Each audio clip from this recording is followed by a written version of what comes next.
While the Sixers have largely underwhelmed in the overall conversation about free agency, there is one key signing that we do have to highlight, that being Trendon Watford of the Portland Trailblazers and Brooklyn Nets, and a guy who just so happens to be basically best friends with Tyrese Maxey. I want to break down what he can bring to this Sixers team, why he fits a position of need, and could be the Gershon Yabusele replacement that they've been seeking all along. Going to dive into all that and more in this video. I wish we had greater hopes, greater excitement about this Sixers franchise at the time of me recording this being Tuesday night here. Still don't have Quentin Grimes signing on the dotted lines, which is blowing my mind. I don't understand the holdup here. I do expect that will be done in the very near future, as there simply is not the money around the league that Quentin Grimes seems to believe there is or is seeking in those conversations. But nonetheless, do want to start with the story of today, which is Trendon Watford. Free agent forward Trendon Watford has agreed to a 2-year, $5.3 million deal with the Philadelphia 76ers. Sources tell ESPN. Watford is set to play a potential key role in the 76ers rotation. And out of necessity, this guy very well could be our starting power forward as the roster is currently constructed. Now, I want to pump the brakes a little bit on the Trendon Watford love. He's a good player. I like him. This is a worthwhile shot. But as pointed out here, I'm not ready to declare him the Gershon Yabusele replacement, as a guy like Austin, shout out to Austin Krell, who does great work, does. He tweets, Yabusele obviously became a fan favorite and filled a need. It's easier to pay for a known quantity than it is to trust a guy you don't really know. Important to remember that Yabusele was on a minimum last season, just like Trendon Watford will be.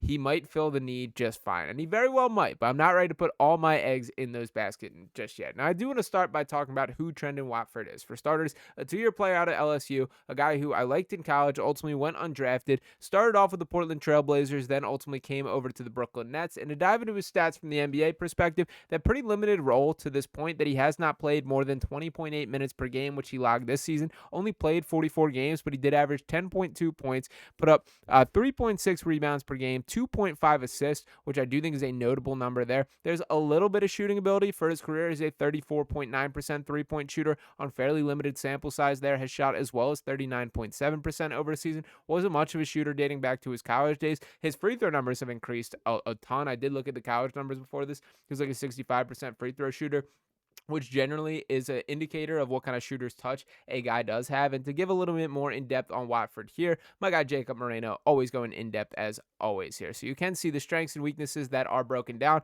I will note some of these weaknesses, I don't look at it as a particular bad thing here, that I think a little too adventurous as a playmaker. That to me is encouraging. Like, some of the straight-up passing stats are pretty crazy from Watford. And shout out to Aiden Dock, who tweets out, Trent Watford's short roll and playmaking abilities stand out as a 6'8" forward. He had an assist rate of 21.1% last season, ranking the 92nd percentile for bigs per NBA Krell. He consistently able to win the 4v3 situations with split decision making. And again, I will pull up this from Jacobs. You can dive into these stats here, but that is a major strength of Watford, is he can play make out of the post. He is a guy who's a good passer for a big man there. And it is interesting to me that that's starting to become a theme for the Sixers here. Janai Broom, that is one of his defining skill sets as a basketball player, who they selected with the second overall pick there. And I do see some value with where that could come in handy with the Sixers team, is when you think about this whole roster construction with all the guards that they do have, with VJ Edgecombe, with Jared McCain, with Tyrese Maxey, none of these guys are pure point guards, or guys that are, or even confident, can for sure set the table for this offense, be the guy running the show. That at best, I think it's sort of going to be a by committee approach, and who knows what the end of the roster comes back. Of course, Eric Gordon back on the roster here, that we could see Kyle Lowry serving a spot at the bottom of that bench, who is a guy that can run the offense, if that's about all you're getting from him these days. But ultimately, I do think there's something to the schematics of trying to figure out, can we play make out of the post through a guy as a quote-unquote hub of the offense, which is a phrase I think gets thrown around too loosely for a big man that can kind of pass here. But is there a world where a guy like Trendon Watford or Janai Broom can play make out of the post to off-ball motion for guys like McCain, Maxey, and Edgecombe here? That is something I think the Sixers are going to be put in their offense pretty significantly here. So we'll see how that shakes out. Now, the biggest story with Watford here, I do think this is a Tyrese Maxey signing. And why do I say that exactly? Because these guys are friends, and Maxey quick to react with a "it's lit" quote tweeting the Shams return here. I think another takeaway from this offseason as a whole is it does not feel like we're on the Joel Embiid timeline anymore. And yes, they are financially committed to Joel Embiid. That the best interest for everyone, the Sixers organization as a whole here, is for Joel Embiid to come back and be somewhat of the best version of himself. Are we praying for something that ultimately cannot occur? That is possible. That we have not heard a bunch from Joel coming out just yet. Obviously, still early towards training camp, but pretty much any report is at best you can view as vague optimism. That he's basically been out of the limelight, and we have not seen Joel Embiid outside of a few unique circumstances, none related to basketball to this point here. But this is a signing that you kind of reward guys. That this tends to happen. Use James Harden as an example here. We saw the way that when he was the star of an organization, he had his guys around him. That PJ Tucker was always there. Eric Gordon was always there. Daniel House managed to stick in the NBA for far longer than he probably should because he was friends with James Harden. I'm not saying that is all the reason that Trendon Watford is here. Again, he fits a need, fits a skill set, but I do think that is a part of it, as I do think that the Sixers organization is pretty intentionally playing to Tyrese Maxey, that we are going to bring in your guys, whatever you need, whoever you want, we're going to try and make that happen here. And this is the first time that I think those actions are being fully put on display, that I think Tyrese Maxey, for the first time in his era of being with the Sixers organization, is being viewed as the guy that they're fully building around. And of course, McCain's a part of the equation. He's not on the Summer League roster, which I think is a very telling belief in how significantly that they view him here. The fact that they're not making him prove it in Las Vegas, which is not the norm for a second-year player here, I think is telling as well. But I love that from Tyrese Maxey's perspective. Let's not forget that he flew in to take in VJ Edgecombe's interview, go to dinner, see his workouts, all that kind of thing. That is star access. That is star treatment that Tyrese Maxey is now getting, and did just want to tuck that away. Now, to bring it back ultimately to the Trendon Watford conversation, I do think that we should have our expectations tempered. This to me is a shot, a chance. You're taking an opportunity on a guy who could be more. Again, when looking at these stats, that there is not a ton of sample size to go off for.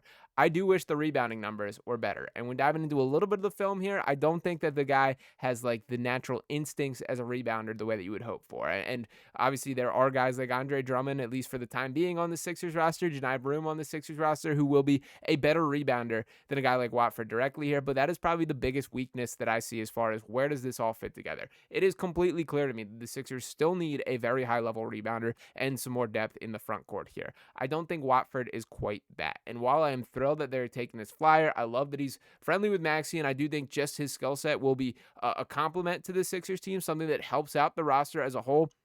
I'm not ready to put all my eggs in the basket just yet. So these are the exact type of signings that the Sixers should be taking, that this is a young athlete, a guy who has not found his footing in the league to its entirety just yet, has not played for a winning basketball team to this point. I know it is funny holding the Sixers in that light after what a disaster last year is, but they're not the Brooklyn Nets. They're not the Portland Trail Blazers, man. There are real expectations that you walk in, and I do think sometimes that brings out the best in people there. So it's pretty cool to hear Tyrese Maxey begin to take on some of this star like leadership, that role. He's talked pretty openly about being in the gym, already working out with a guy like Justin Edwards, has talked with Jared McCain about getting workouts, texting with Paul George and Joel Embiid to try and organize a huge group meetup here, and Watford was one of the quickest names that he mentioned for a guy that he believes in and will be working out with throughout the offseason here. So this is at least a power forward, that we have a power forward on roster, and a guy that I think in the end probably signed for far cheaper than his talent does deserve. I know we have not seen it on full display just yet.